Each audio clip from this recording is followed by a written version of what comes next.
নমস্কার বন্ধুরা, আমি সায়নিজ ব্লগের আরও একটি নতুন পর্বে তোমাদের সকলকে জানাই অনেক স্বাগত ও অনেক ভালোবাসা।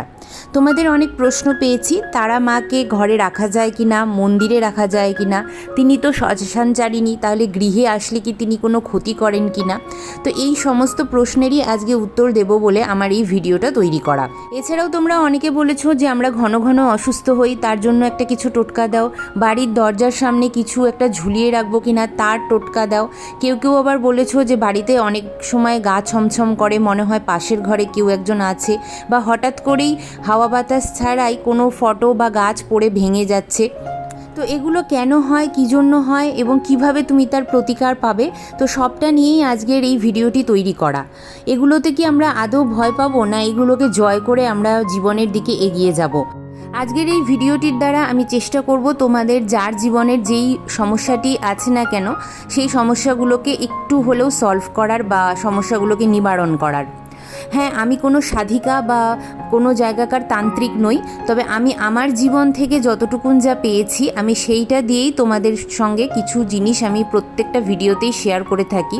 আর আমার পুরনো বন্ধুরা জানো যে আমি আমার নিজের জীবনের কিছু উন্নতি ঘটাতে পেরেছি কিনা। তো চলো দেরি না করে ভিডিওটি শুরু করা যাক।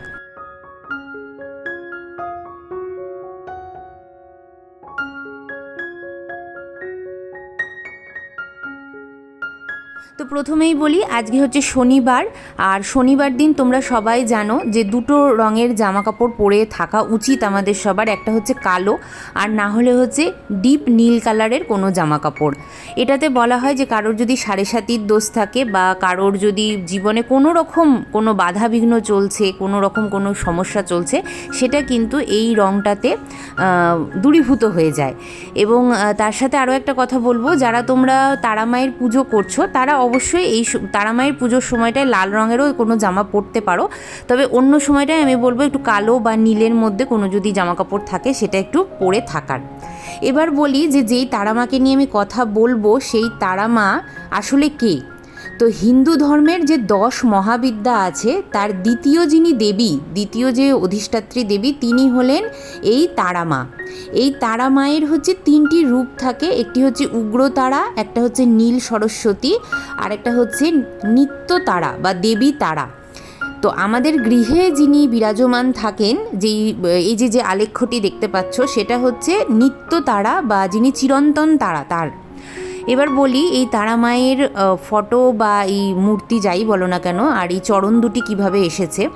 আমরা যে বাড়িতে ভাড়া থাকতাম সেই বাড়িতে ওই বৌদিরা খুব তারা মাকে মানতেন এবং প্রত্যেক বছরই তারা মায়ের মন্দিরে যেতেন। এবং ওনাদের যে মন্দিরটা তার মধ্যেও কিন্তু মানে গৃহের যে মন্দির যেখানে লক্ষ্মী মা থাকেন, গণেশ ঠাকুর থাকেন, সেখানে কিন্তু তারা মা বিরাজমান ছিলেন। তো একবার ওরা যখন তারাপীঠে যায় তখন কিন্তু তারাপীঠ থেকে এই তারা মাকে এবং বামদেবকে আমাদের জন্য ওরা নিয়ে আসে এবং চরণটিও তখনই নিয়ে আসে। এরপরে আমাদের যিনি পুরোহিত মশাই ছিলেন এবং আশেপাশে যারা ছিলেন তারা অনেকেই আমাদেরকে এই তারা মাকে রাখতে মানে মন্দিরে স্থাপন করতে অনেকেই না করেছিলেন। তো তারপরে আমি নিজে কিছু পড়াশোনা শুরু করি। এখানে দেখো আমার কিন্তু লক্ষ্মী মা একটা আলাদা মন্দিরে থাকেন আর তারা মা কিন্তু আলাদা মন্দিরে থাকেন। তো যেই কথাটা বলছিলাম যে তারা মাকে রাখতে অনেকেই নিষেধ করেন, কিন্তু পরে যখন আমি নিজে অনুসন্ধান করতে নিলাম যে তারা মাকে সত্যি কি ঘরে রাখা যায় কি রাখা যায় না, তখন আমি দেখলাম যে তারা মা হচ্ছেন জ্ঞান এবং শক্তি আর মুক্তির প্রতীক, এবং তার কোনো ছবি মূর্তি যদি তুমি বাড়িতে রাখো তাহলে অবশ্যই তুমি সুফল পাবে। এবং তারা মা সকল বিপদ আপদ থেকে তার ভক্তকে বা তার সন্তানকে কিন্তু রক্ষা করেন এবং তাদের জীবনে শান্তি সমৃদ্ধি বয়ে নিয়ে আসেন এবং ঘরের পরিবেশকে পবিত্র এবং শান্তিপূর্ণ করেন। তো যেটা করতে হবে, এবার রাখার তো কিছু নিয়ম থাকে। একজন অনেকেই বলেন যে উনি শ্মশানচারিণী, ওনাকে বাড়িতে রাখা উচিত নয়, উনি বাড়িটাকেও শ্মশান তৈরি করে ফেলেন। এগুলো কিন্তু একেবারেই বাজে কথা।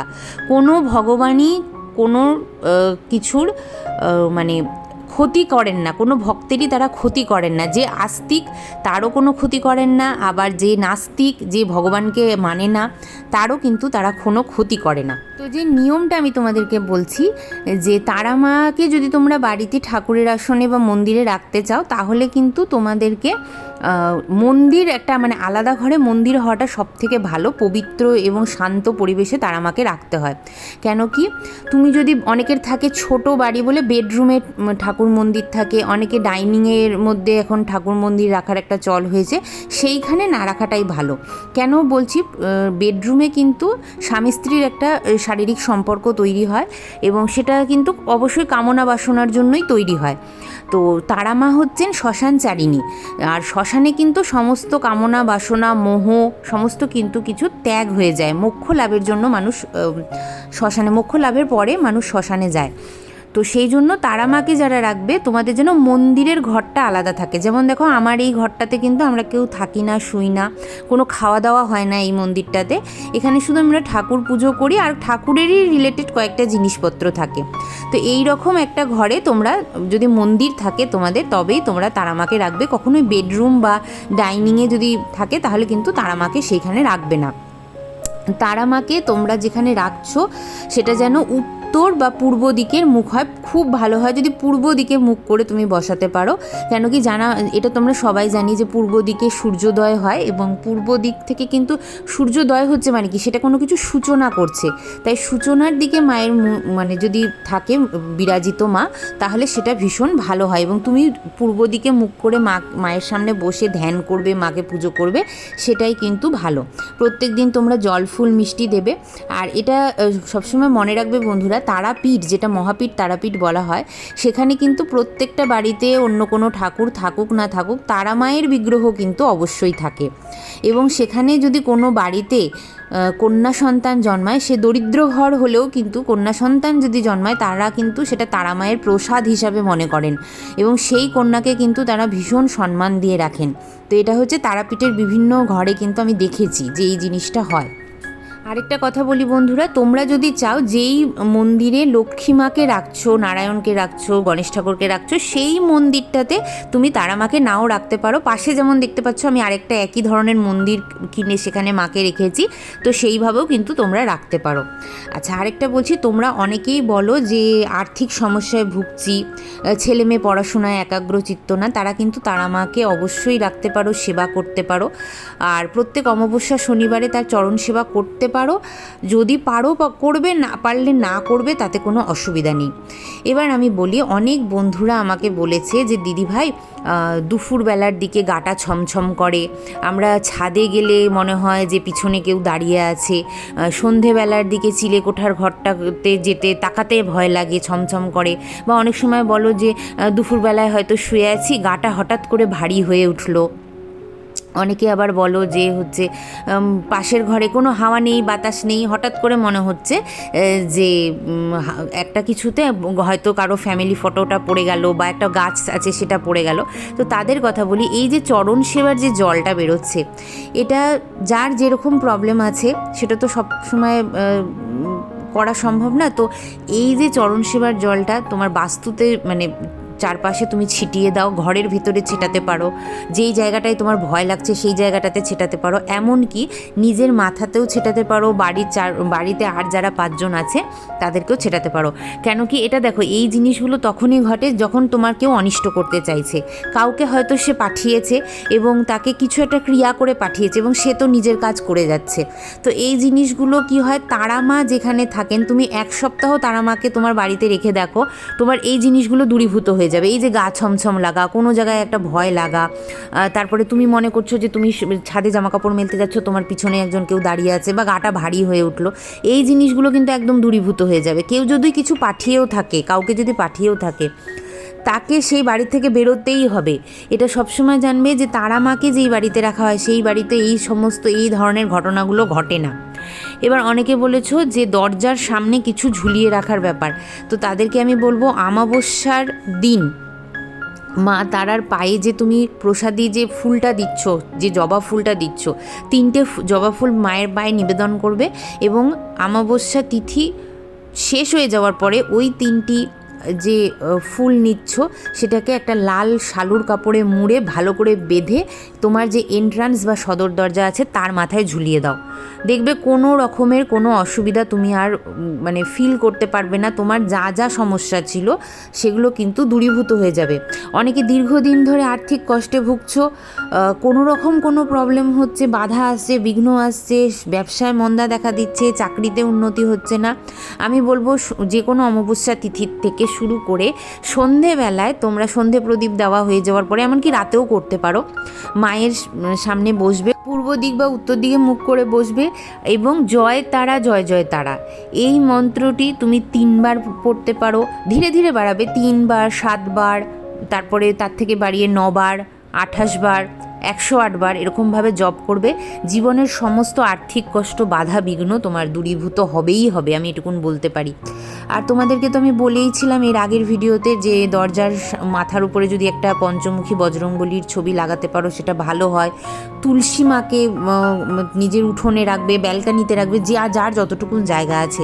এই জিনিসগুলো ভালো বন্ধুরা। দেখো আমরা তো পুজো পাঠ সবই করি, কিন্তু পুজো পাঠ করার পরেও কিন্তু এরকম অনেক জিনিস থাকে যেগুলোকে আমরা টলাতে পারি না।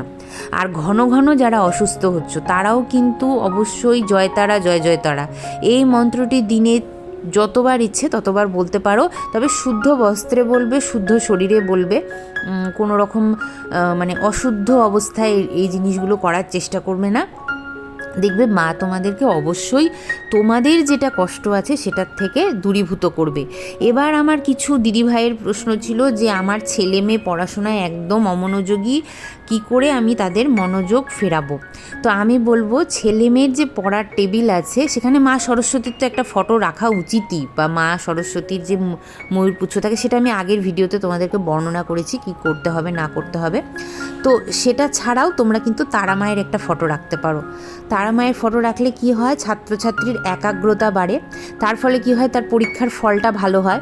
এটা 100% গ্যারান্টি আমি দিচ্ছি। ছেলে মেয়ে পড়াশোনার একাগ্রচিত্ত হবেই এবং তারা রেজাল্ট ভালো করবেই। তুমি 1 বছর তারা মাকে তাদের পড়ার টেবিলে রেখে দেখো, এই জিনিসটা কিন্তু হবেই হবে। আর একটা জিনিস, শনিবার করে কিন্তু আমাদেরকে একটা সর্ষের তেলের প্রদীপ প্রজ্বলিত করতে হবে। তুমি মন্দিরে যেও করতে পারো, নিজের বাড়িতে তো অবশ্যই করতে হবে সর্ষের তেলের প্রদীপ। তুমি সারা সপ্তাহ তুমি তিলের তেলের প্রদীপ জ্বালাও, ঘিয়ের প্রদীপ জ্বালাও, সেটা অসুবিধা নেই, কিন্তু শনিবারে এই তিলের তেলের প্রদীপ আর এই যে ধুনো, এইটা তোমাকে জ্বালাতে হবে। এটাতে কিচ্ছু দিতে হবে না, তুমি এমনি ধুনো দিয়ে, যেমন করে আমাকে অনেকেই জিজ্ঞেস করেছো যে শনিবারের ধুনোটা কিভাবে দিতে হয়, কিচ্ছু না, এই যে ধুনোটা নিচ্ছি, খালি নারকেলের ছোবড়া থাকবে আর ধুনো থাকবে, এইটা দিয়ে তুমি সারা ঘরে তুমি দেখাবে, সারা ঘরে দেখাবে, বাড়ির বাইরে 4-5টাতেও দেখাতে পারো, কোনো অসুবিধা নেই, দেখাবে। আর অবশ্যই শনি মঙ্গলবারে, যারা সারা সপ্তাহও পারছো না, শনি মঙ্গলবারে জয়তারা জয় জয় তারাটা উচ্চারণ করবে। কেউ যদি হনুমান চাল্লিশা পারো সেটা পাঠ করবে। তো এইভাবে কিন্তু তারা মাকে তোমরা রাখতে পারো। তারা মাকে রাখা কোনো ক্ষতির কিছু নেই। তিনি শ্মশানচারিণী হলেও কিন্তু তিনি মা, তিনি সবসময় ভক্তর জন্য, সন্তানের জন্য সবসময় তাদেরকে বুক আগলে তিনি কিন্তু রক্ষা করেন। আর তুমি রাধা মাধবকে একটা আলাদা জায়গায় রাখতে পারো, কোনো অসুবিধা নেই। তবে মাকে এই যে দেখো আমি এখানে যেরকম আলাদাভাবে বসিয়েছি, এইভাবে কিন্তু রাখতেই পারো, কোনো অসুবিধা হবে না এতে তোমার। তো চলো আজকের ভিডিওটা আমি এখানেই শেষ করছি। দেখা হবে আবারও একটা সুন্দর কোনো টোটকার ভিডিও নিয়ে। ততক্ষণের জন্য তোমরা সবাই খুব ভালো থেকো, সুস্থ থেকো। ভিডিওটি ভালো লাগলে লাইক, শেয়ার, হাইপ করতে ভুলো না। কমেন্ট করে আমাকে জানাতে পারো কোনো প্রশ্ন থাকলে, আর অবশ্যই চ্যানেলটিকে সাবস্ক্রাইব করে নিতে পারো।